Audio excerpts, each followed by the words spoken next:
Episode 7, coming to you live from vacation.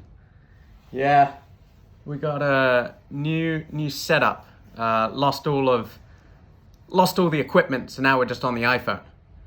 But it's okay because, it would be nicer to have all the equipment. But we're doing it on the iPhone, and it is what it is. So be it. Phrase of the day.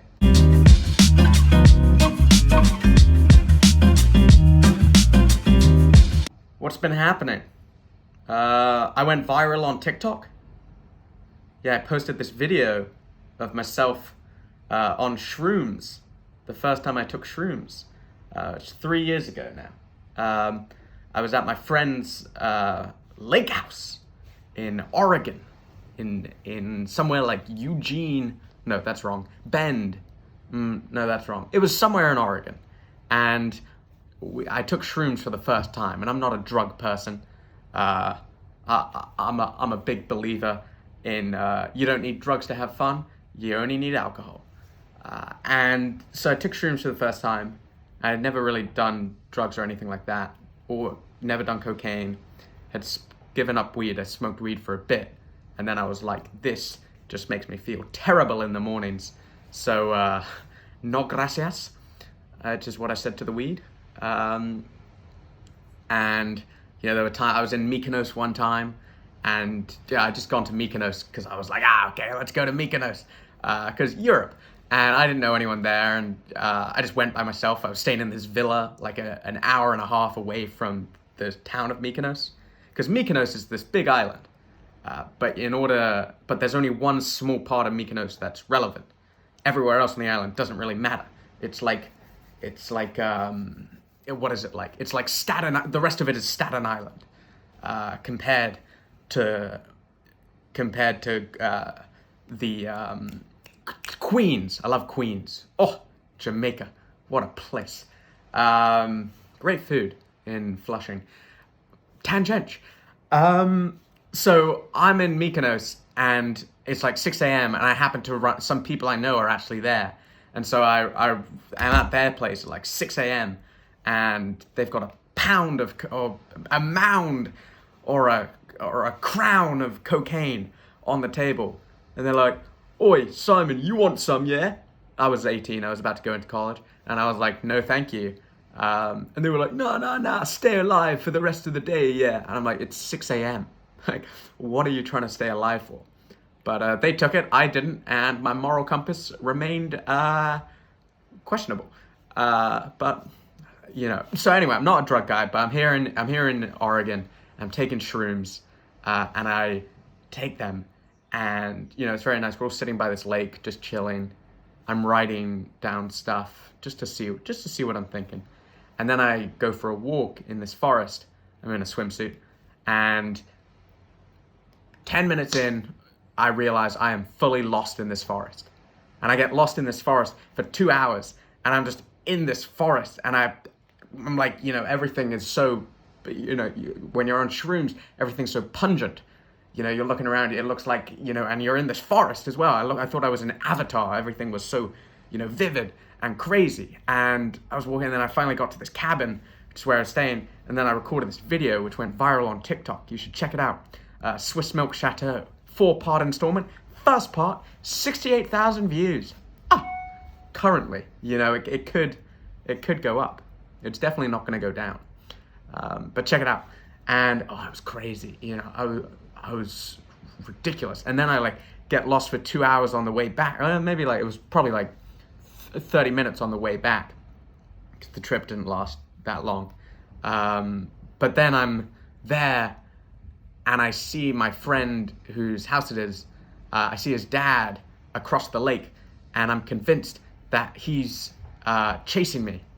And so I start sprinting for my life. And at this point, I believe I am fully naked in the forest which I previously got lost in. And so I sprint, and I sprint, and I sprint like T-Mobile. And I finally, and then 30 minutes in, I'm exhausted, and it looks like Narnia, and I've recorded all these thoughts on my phone, and it's just crazy. And then eventually I run into Luke, my friend, and all the other people who were there, and it was a joyous reunion, the likes of which the class of 2020 will never know. But anyway, what was I saying? Yes, I went viral on TikTok. TikTok's great. I'm just reposting all my old stuff on Instagram that did well on Instagram and hopefully does well on TikTok. But, hard to know what's good. But I like TikTok, and you should follow me on TikTok. Plug for TikTok. And that's also how you should say it. TikTok. I'm just trying to make a lot of TikToks. TikTok. TikTok. TikTok. I would go on. TikTok. People don't tell you what you need to fix about yourself until you've fixed it. Like, for years, I had no style. Or I had style, but my style was was wearing t-shirts with restaurants' names that I had been to across the country. And then, in quarantine, I kind of picked up a bit of style. I started dressing a bit better, just doing all kinds of good stuff, picking up some style. And then everyone was like, "Oh, Simon, I'm so glad that you've started dressing better." And it's like, well, why didn't you tell me?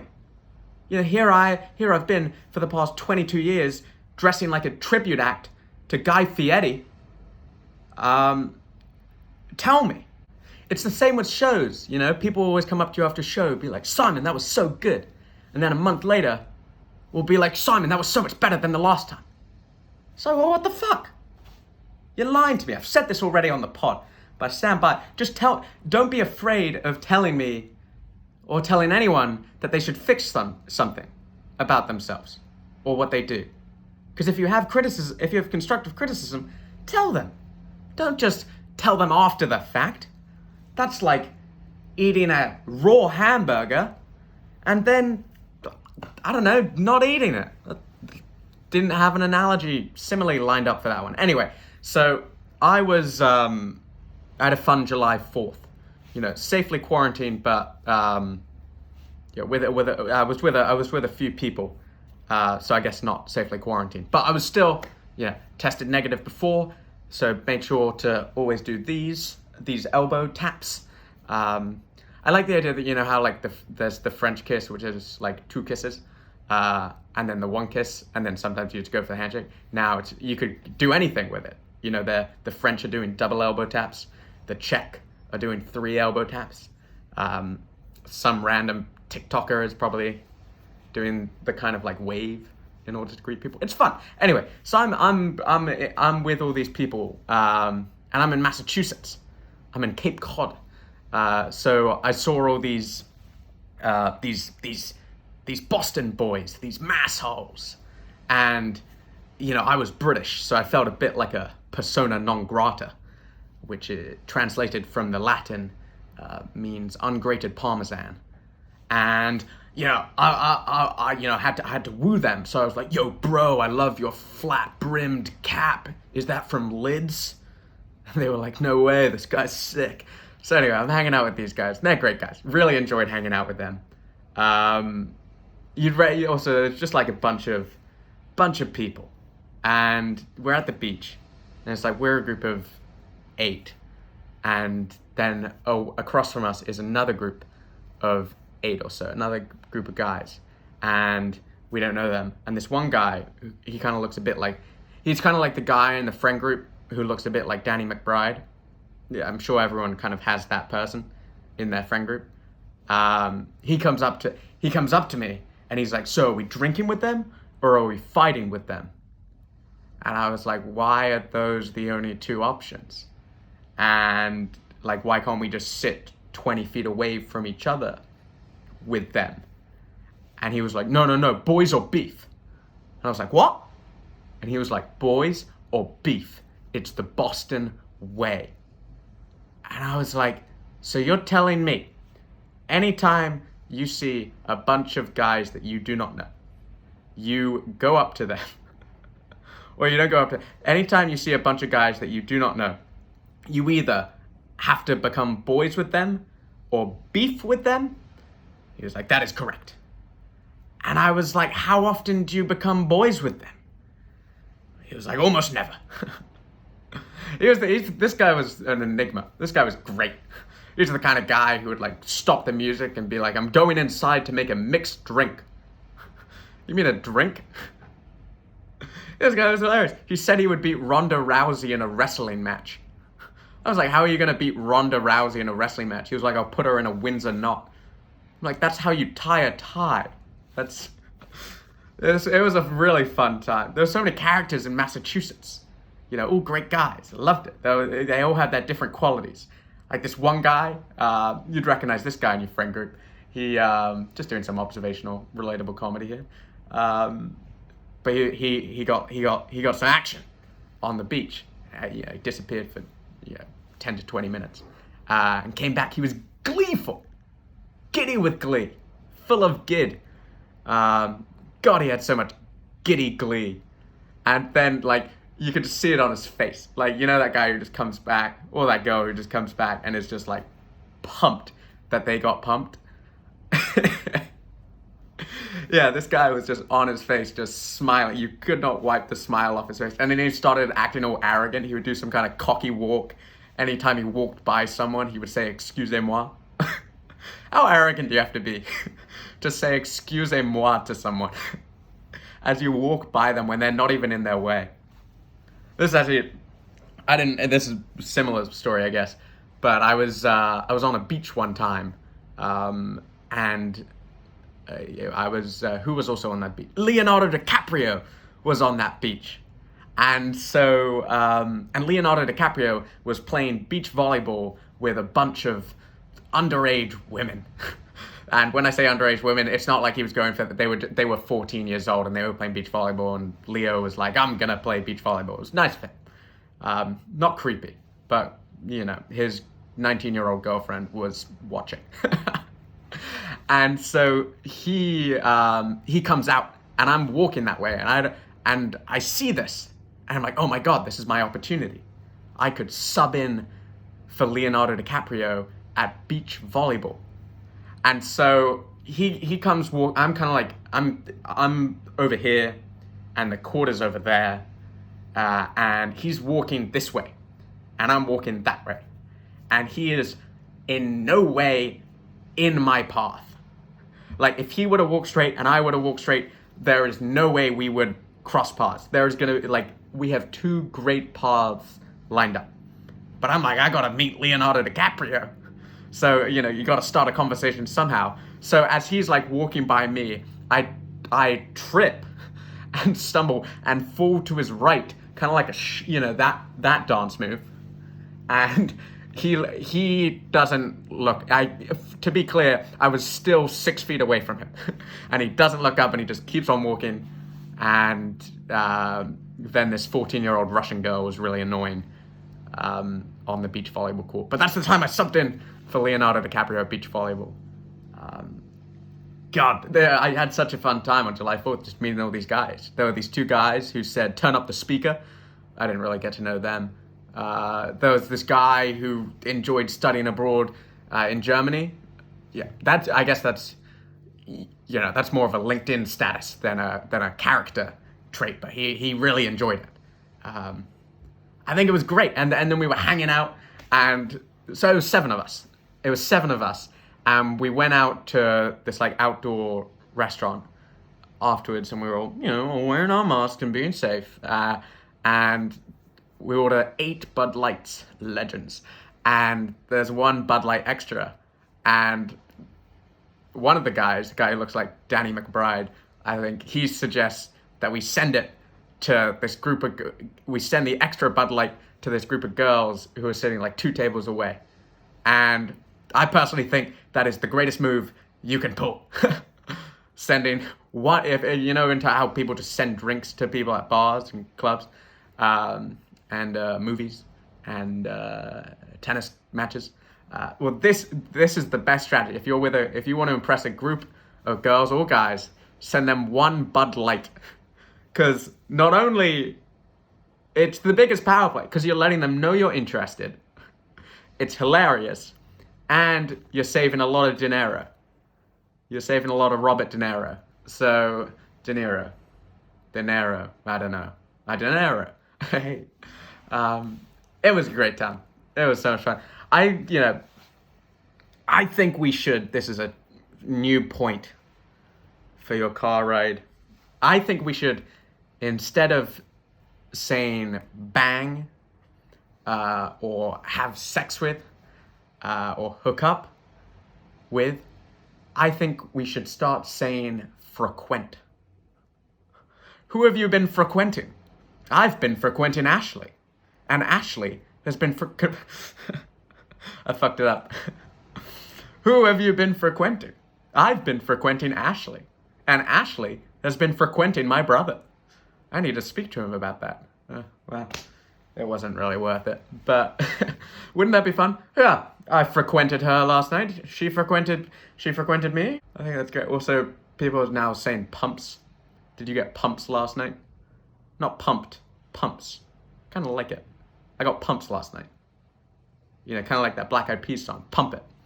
I always thought that was just about kind of like gas, petrol. It's not. It's a bit cruder. But yeah. Oh my God. What a time. I love America. Wait, no, I shouldn't say that. And as a Brit, America is fascinating. That's what I'll say. And it is so bad in so many ways. But at the same time, America's Got Talent is just a crazy show. I went to audition for America's Got Talent 2 years ago. And it was a pledge activity for the fraternity I was in at the time, which I soon dropped when I did not make it past the first round of America's Got Talent. That was completely irrelevant. But anyway, so we went and we took this one guy who was a new guy, and he was a pretty good artist.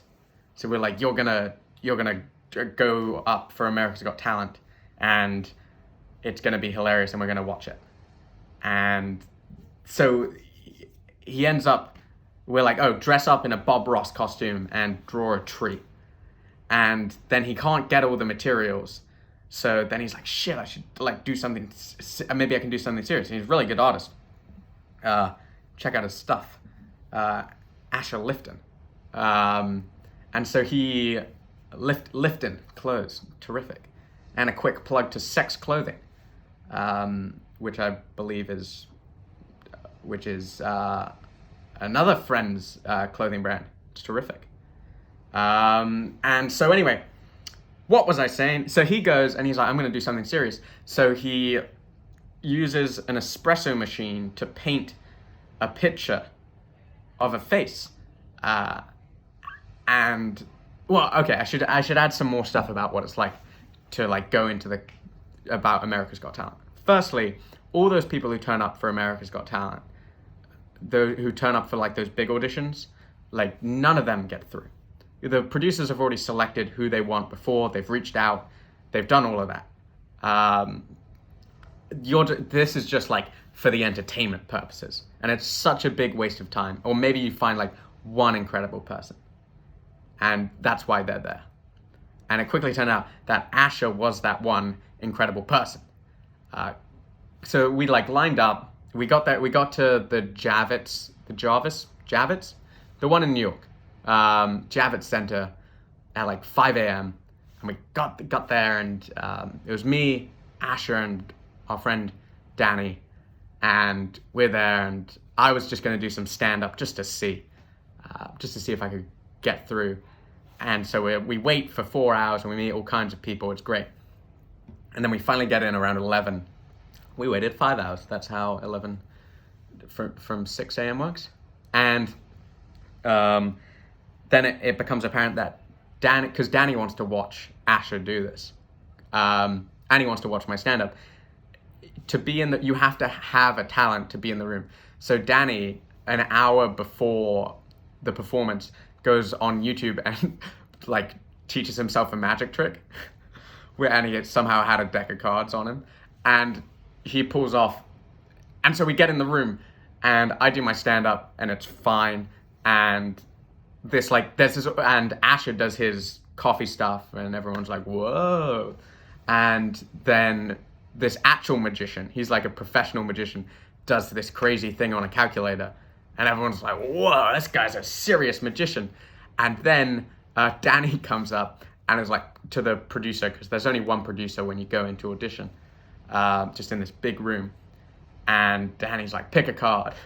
Then he does like 60 seconds of bullshitting, and then finds her card, and it was the best magic trick I've ever seen. Blew professional magician out the water. So, but anyway, so then after we're leaving, the producer comes up to Asher and is like, hey, the executive producers want to see you. And so we go and wait, and Danny leaves because he has to get back for class or something. And so Asher and I just wait around, and then he meets with the executive producers of America's Got Talent, and it turns out that because they're sponsored by Dunkin' Donuts this year, and Asher just drew this with coffee, that they want him to draw like a life-size picture of Howie Mandel using his technique. And he's like, yeah, I can do that. And they're all, but here's the thing. They want him to do this. This is their primary objective, but they also treat him like he's gonna go through to the live rounds. They trick him. And we all believed it. They were like, oh shit, like this guy, he's gonna go big. And they like get him to fill out all these forms. And it's because they only wanted this like 5-second clip. And that's what 5-second clip of him just sketching Howie Mandel. And they convinced him, and they convinced me, I was convinced as the third party, that he was gonna make it big. And, it's all a sham. They trick you. All those bad people, they trick into thinking they're good. They're like, you were amazing. The producers would love to see you. And then it's a whole sham. It's all picked out from the start. Everyone knows who's going to win. But that's that. Good God. What else? I don't know if you've been following this, but there's a conspiracy theory that there's a conspiracy theory on the far right that I am Justin Trudeau, which is, let me reframe, which was, up until his incidents, pretty flattering. Because he's a good-looking guy. And essentially what's happened is, because there's this whole web of conspiracy on the far right about like all the Soros conspiracy stuff, they'll make all these posts linking like just random people. Like my dad is supposedly married to Chelsea Clinton. They'll just make up these rumors and put them online, and people believe them. And there was a photo posted online which is like Simon Soros, more like Justin Trudeau. And it's just a face-by-face picture of me and Justin Trudeau. And the picture is like, these two people are clearly the same people. And this is a picture from like when I was 14, and I accidentally ended up in this place, accidentally ended up in like this party of sorts where there was a photographer in San Francisco the day the Giants won the World Series. I don't know what I was doing there. But, and so they're like, Simon Soros, it's clearly Justin Trudeau. And I was, like I said, before the incidents, very flattering. But then it was so annoying because there's one person, because all the, you have all these far-right conspiracy people who like post all this outrageous stuff, and then you have these, left people who rebut it and are like the truth seekers. And so they're like, and so some left truth seeker replies, this is clearly false. He is nowhere near as good looking as Justin Trudeau. And I'm like, what a nightmare. But I had my moment. I was Justin Trudeau for a second. Anyway, I'm gonna call the pod for now. Phrase of the day. Phrase of the day. It is what it is. It's a very, say you're hanging with some Massachusetts boys on July 4th, and you're safely staying in a pod, and you've tested negative all your time, and you're being safe, and someone I don't know where I'm going with this. It is what it is. Live it up and stay fresh. Fraser heads.